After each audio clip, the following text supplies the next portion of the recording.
Rail station থেকে Kanchenjunga express করে সোজা যাব এনজিপিতে, অর্থাৎ নেপালে। সঙ্গে কে কে আছে? সঙ্গে অনেকজন আছে। এই যে। আচ্ছা, তুমি কালকে কোথায় যাবে বলো? নেপাল। নেপাল যাবে? কেন, ঘুরতে? ঘুরতে যাবে?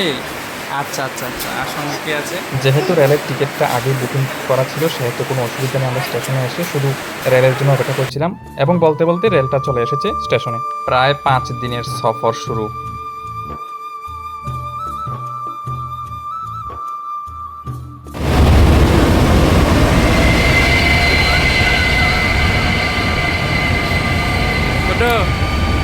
কাঞ্চনজঙ্ঘা রেলটা আসার পরে প্রথম কাজ হচ্ছে আমাদের সিট কোথায় আছে সেটা খুঁজে বের করা, এবং আমরা সেই কাজটি কমপ্লিট করে উঠে গেলাম আমাদের কামরাতে ওঠার পরে এবার যাই হোক সিটটা খুঁজে পেয়ে ভালো করে পরিষ্কার করে ভালো করে মুছে বসে গেলাম। বসার পরে এবার ভাবছি যে কখন পৌঁছানো যাবে সেই গন্তব্যে, সেই ঠিকানায় কাকরভিটাতে।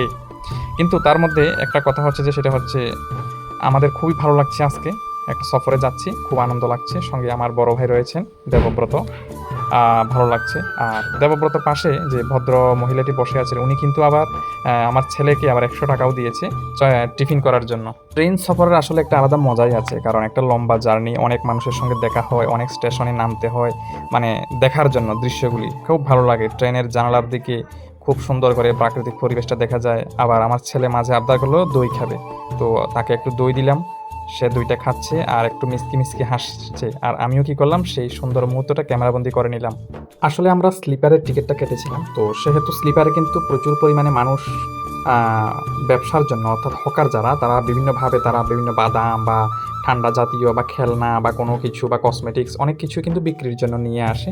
তো যেই আসুক না কেন, যখনই টাকাটাকি শুরু করে যে লাগে নাকি খেলনা, লাগে নাকি পুতুল, তখন আমার ছেলে কি করে একবার তার দিকে তাকিয়ে দেখে এবং একটা একটা করে আবদার করে। তো সব আবদার তো মেটানো সম্ভব নয়, তবুও কিছুটা আবদার মেটানোর চেষ্টা করলাম।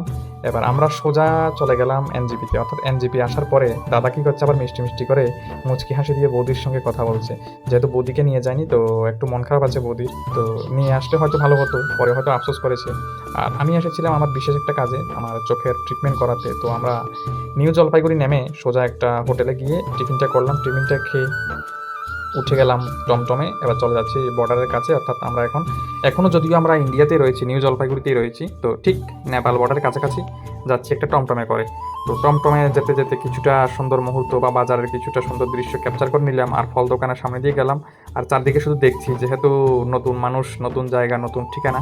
তো দেখতে দেখতে আমরা বর্ডার ক্রস করে সোজা চলে এলাম সেই হোটেলে, যে হোটেলে আমরা রাত্রি যাপন করবো, অর্থাৎ 4-5 দিন ধরে থাকবো। তো রিসেপশনে গিয়ে কথা বললাম, দরাদরি করলাম কত টাকা দিয়ে থাকা যায়। শেষ পর্যন্ত 500 টাকা দিয়ে, অর্থাৎ প্রতিদিনের হিসেবে 500 টাকা দিয়ে আমরা রুম বুক করার পরে এরপরে আমরা ঘরে গিয়ে সুন্দর করে লাগেজগুলি রেখে সোজা চলে গেলাম খেতে, যেহেতু আমরা খুবই ক্ষুধার্ত। তো একটা হোটেলে গেলাম, সেখানে আমরা গরম গরম মাংস ভাত খেলাম মাত্র 100 টাকার বিনিময়ে।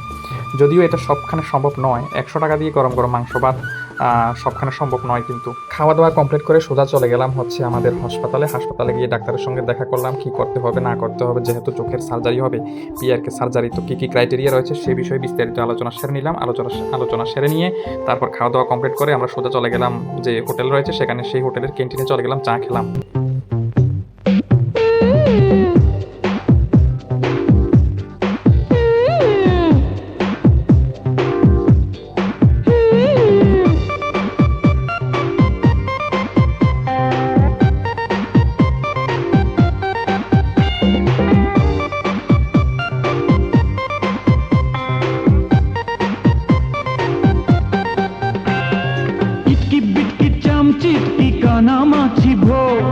যাকে পাবি মন্তর তাকে গিয়েছ ছোব নাকি ইটকি বিটকি চামচিটকি কানা মাছিব, যাকে পাবি মন্তর তাকে গিয়েছ ছোব নাকি। রাগ করে না ময়না রে, রাগলে বাঘে খায় তারে, ও পুতুল পুতুল মেয়ে হাসো না রে। রাগ করে না ময়না রে, রাগলে বাঘে খায় তারে, লক্ষ্মী সোনা মনি হাসো না রে। আমার ময়না রে, কিনে দেব গয়না রে। যেদিন আমরা হসপিটালে পৌঁছালাম, অর্থাৎ মেসি নেত্রালয়ে, ঠিক এর পরের দিন হচ্ছে আমার চোখের PRK সার্জারি। তো সেই মতো হাসপাতালে গিয়ে তাদের সঙ্গে কথা বলে চলে গেলাম সোজা। তাদের গাড়িতে করে নিয়ে গেল আমাদেরকে হসপিটাল থেকে প্রায় 2 থেকে 3 কিলোমিটার ম্যাক্সিমাম চা বাগানের মাঝখান দিয়ে নিয়ে গেল আমাদের সেই হসপিটালে, যে হাসপাতালে আমাদের চোখের সার্জারিটা হবে। তো এটা হচ্ছে সেই হাসপাতালটা, ক্লিনিকই বলতে পারেন। এখানে স্পেশাল যে ট্রিটমেন্টগুলি, সেই ট্রিটমেন্টগুলি কিন্তু এখানে হয়। তো এসে আমরা পৌঁছে গেলাম, পৌঁছে এবার অপেক্ষা করছি কখন ডাক দেবে। একটু পরে আমাকে ডাক দিল, আমাকে কিছু প্রশ্ন জিজ্ঞেস করলো, কত বছর ধরে আমার চোখের সমস্যা রয়েছে, বা কত বছর আমি চোখে দেখতে পাচ্ছি না, বা কত বছর আমি চশমা ব্যবহার করছি, চশমা ব্যবহার করার পূর্বে কেমন ছিলাম বা এখন কেমন লাগছে, মানে সব কিছু মিলিয়ে আমাকে কিছুটা মানে নার্ভাসনেস কাটানোর জন্য অনেক কিছু প্রশ্ন করলো আমাদেরকে, বা আমাকে স্পেশালি আমাকে। এরপরে রেডি হয়ে গেলাম, আমাকে ড্রেস পরিয়ে রেডি করিয়ে ফেললো, অর্থাৎ একটু পরেই কল আসবে সার্জারির জন্য। তো সেই জন্য এখন একটু বসে বসে পা দোলাচ্ছি আর কি। কথায় আছে না, মানে অপেক্ষার সময় যেন কাটে না, ঠিক আমার দশা হচ্ছে সেরকম। কখন ডাক দেবে, কখন যাব, কখন সার্জারি হবে, আসলে মনের মধ্যে একটা এক্সাইটমেন্ট ছিল, কিছুটা নার্ভাসনেস ছিল, তবুও মনের মধ্যে একটা আশা দেখতে পেয়েছিলাম যে আমি অনেকদিন পরে চশমা ছাড়া দেখতে পাবো। এবার আমাদের অপারেশনটা বেশিক্ষণ লাগেনি, যদিও ম্যাক্সিমাম 2 চোখের সার্জারি করতে আমার 10 মিনিট সময় লেগেছিল।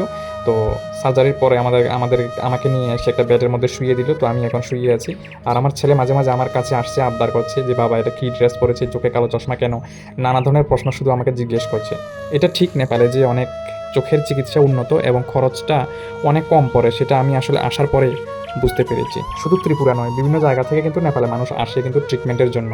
অপারেশনের পরের দিন চলে গেলাম ঠিক হসপিটালের কাছে দেবকোটা পার্কে।